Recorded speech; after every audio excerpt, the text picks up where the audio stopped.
Hi hello வணக்கம். எல்லோரும் எப்படி இருக்கீங்க? நல்லா இருக்கீங்களா? சாப்பிட்டீங்களா? ஓகே, இன்றைக்கி நம்ம வீடியோவில் என்ன பார்க்க போகிறோன்னா, அம்மா வீட்டில் ஒரு குட்டி vlog தான். பூரிக்கு பார்த்திங்கன்னா ஒரு குட்டி டிப்ஸ் வந்து சொல்லணுன்றதுக்காக தான் பூரியை காமிச்சேன். ஸோ பூஜையெல்லாம் போட்டு முடிச்சுட்டு பூரி சுட்டு சாப்பிட்டோம்.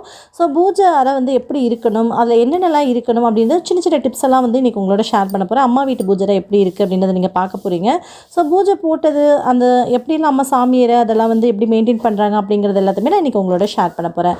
ஸோ பூரிக்கு பார்த்திங்கன்னா ஒரு சூப்பரான ஒரு டிப்ஸ் என்ன அப்படின்னா, நீங்கள் கோதுமை மாவு பிசையும் போதே கொஞ்சமாக ரவை சேர்த்து பிசைஞ்சிட்டிங்க அப்படின்னா பூரி வந்து ரொம்ப நேரத்துக்குமே வந்து இது மாதிரி உப்பலாகவே இருக்கும். அந்த புஃப்னு இருக்கு இல்லையா, அது வந்து குறையாமல் உங்களுக்கு அப்படியே வந்து புஃப்னு அப்படியே அந்த கிறிஸ்பியோடையே இருக்கும். சரிங்களா? நீங்கள் கண்டிப்பாக ட்ரை பண்ணி பாருங்கள். கண்டிப்பாக உங்களுக்கு இந்த டிப்ஸ் யூஸ்ஃபுல்லாக இருக்கும்.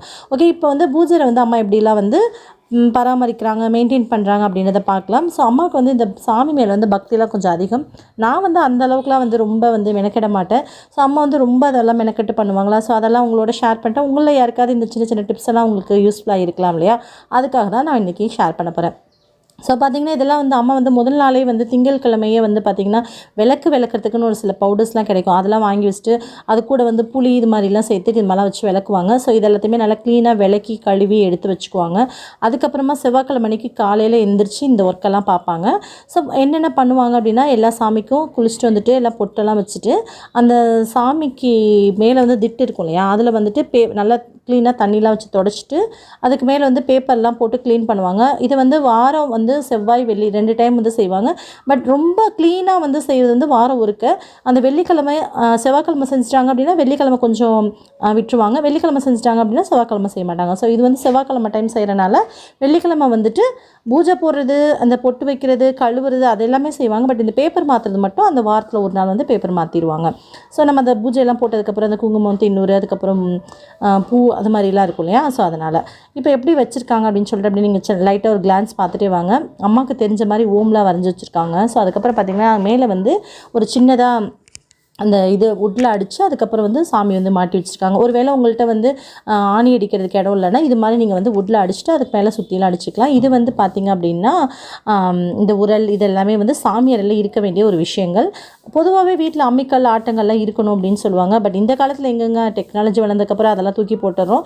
பட் சாமி அறையிலையாவது வந்து ஒரு ட்ரெடிஷ்னலுக்காக ஒரு சம்பிரதாயத்துக்காகவாது வைக்கணும்னு வச்சுருக்காங்க. இது வந்து அன்னபூரணி அந்த சாமி, அதுக்கப்புறம் பாபா சாமி, அப்புறம் காமாட்சி விளக்கு, அதுக்கப்புறம் மேலே விநாயகர், அதுக்கப்புறம் எல்லாமே இருக்க வேண்டிய இடத்துல அதாவது சாமி எல்லாமே கரெக்டாக வச்சுருக்காங்க. ஸோ இந்த உடன் பாக்ஸ் பார்த்திங்கன்னா சாமி அறைக்கிட்ட வந்து வச்சுருக்கணும் அப்படின்னு சொல்லிட்டு ஒரு சின்ன ஐதீகமாக வந்து கடைப்பிடிக்கிறாங்க. ஸோ அதான் ஓகேங்களா. இங்கே பாருங்கள், இது வந்து பார்க்கவே ரொம்ப க்யூட்டாக இருக்குல்ல. இது வந்து கோயம்புத்தூரில் வந்து ஆர்டர் பண்ணி வாங்கியிருந்தாங்க அம்மா. இதோடைய ப்ரைஸ் வந்து எவ்வளோ அப்படின்னு கரெக்டாக எனக்கு தெரியல. இது வந்து அமேசான்லேயுமே நமக்கு வந்து இதே மாதிரி கிடைக்கிது. ஸோ அதோட லிங்க் வந்து நான் கீழே ஷேர் பண்ணேன். உங்களுக்கு யாருக்காவது யூஸ்ஃபுல்லாக இருக்கும் அப்படின்னு நினச்சிங்கன்னா வாங்கிக்கோங்க. ஓகேவா? இப்படி தான் இருக்குது. இது வந்து பக்கத்தில் இருக்கிறது வந்து அந்த கட்டை மாதிரி இருக்குல்ல, அது வந்து வெள்ளை எரிக்கிழங்கு குச்சின்னு சொல்லுவோம் இல்லையா, அதுதான் வந்து மஞ்சள் தடவி போட்டு வச்சுருக்காங்க.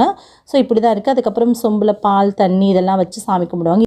ஸோ சாமிக்கு வந்து கம்ப்ளீட்டாக பொட்டெல்லாம் வச்சுட்டாங்க. மஞ்சள் குங்குமம் அதெல்லாமே வச்சுட்டாங்க. முதல் நாள் கழுவிட்டு அடுத்த நாள் நல்லா க்ளீனாக தொடச்சிட்டு இதெல்லாமே வச்சுட்டாங்க. அதுக்கப்புறம் பூவெல்லாமே எல்லா சாமிக்குமே பூவெல்லாம் வச்சு அழகாக வந்து அலங்கரிச்சிருக்காங்க. இப்போ வந்து சாமிக்கு எப்பவும் போல் விளக்கேற்றிட்டு அதுக்கப்புறம் சாமிக்கு பார்த்திங்கன்னா எப்போவுமே அம்மா வந்து வெள்ளி டம்ளரில் பாலும் சின்ன சொம்பில் வந்து வெள்ளி சொம்பில் வந்து தண்ணியும் மஞ்சள் சேர்த்து வச்சு சாமி கும்பிட்றது வழக்கம். ஸோ இப்படி தான் வந்து ஒவ்வொரு டைமும் வாரம் செவ்வாய் வெள்ளி கடைபிடிப்பாங்க. இதிலே வந்துட்டு இப்போ வந்து சாம்பிராணி போட போகிறாங்க. முன்னாடிலாம் வந்து இந்த பால் சாம்பிராணி வச்சு அதுக்கப்புறம் கறி அதெல்லாமே வந்து சுட்டு அதெல்லாம் செய்வாங்க. பட் இப்போல்லாம் எங்கே அதுக்கெல்லாம் வந்து டைம் இல்லை அப்படின்னாலும் கம்ப்யூட்டர் சாம்பிராணி வந்து 4-5 எடுத்து அப்படியே போட்டுட்டோம் அப்படின்னா நல்லா வீடு ஃபுல்லாகவே நல்லாவே அந்த புகமூட்டமாக இருக்குது, நல்லாயிருக்கு. ஸோ வீடு வந்து பார்க்கவே மங்களகரமாகவும் லட்சணமாகவும் இருக்கணும் இல்லையா. ஸோ இதுக்கெல்லாமே வந்து கம்ப்யூட்டர் சாம்பிராணி ஏற்றிட்டு அப்படியே சாமி கும்பிட போகிறாங்க. ஸோ அவ்வளோதான், பூஜை வந்து கிட்டத்தட்ட கம்ப்ளீட் ஆயாச்சு. இப்படி தான் வந்து அம்மா வந்து அவங்களுடைய சாமி பூஜை அறையை வந்துட்டு வாரம் 2 முறை இப்படி தான் வந்து மெயின்டைன் பண்ணிகிட்ருக்காங்க. ஸோ இதில் ஏதாவது குட்டி குட்டி டிப்ஸ் வந்து உங்களுக்கு கண்டிப்பாக யூஸ்ஃபுல்லாக இருந்திருக்கலாம். நீங்கள் வச்சுருக்கிறத வந்து ஏதாவது மாற்றி வைக்கலாம், இப்படி வைக்கலாம் அப்படின்ற மாதிரியான சின்ன சின்ன ஐடியாஸ் உங்களுக்கு கிடைக்கும் அப்படின்றதுனால தான் இந்த வீடியோவை நான் உங்களுக்கு ஷேர் பண்ணியிருக்கேன். அம்மாவோட பூஜை அறை பார்த்திங்க அப்படின்னா சின்னது தான். ஸோ அதுலேயுமே வந்து எப்படி க்ளீனாக நீட்டாக எப்படி வச்சுருக்காங்க அப்படின்றத உங்களுக்கு யூஸ்ஃபுல்லாக இருக்கும் அப்படின்னு நான் நினச்சேன். அதை தான் ஷேர் பண்ணேன். ஓகே, உங்களுக்கு இந்த வீடியோ பிடிச்சினா வீடியோக்கு ஒரு லைக் கொடுங்க. மறக்காமல் நம்ம சேனல் சப்ஸ்கிரைப் பண்ணிக்கோங்க. கூட வர பெல் ஐகானை கிளிக் பண்ணிட்டு ஆல் அப்படின்ற ஆப்ஷனையும் கிளிக் பண்ணிடுங்க. ஸோ தட் நான் போடக்கூடிய வீடியோஸ்லாம் உங்களுக்கு உடனே நோட்டிஃபிகேஷன் வந்து சேரும். நீங்களும் மிஸ் பண்ணாமல் பார்க்கலாம். உங்களை இன்னொரு வீடியோவில் மறுபடியும் மீட் பண்ணுறேன். அது வரைக்கும் பை. தேங்க்யூ.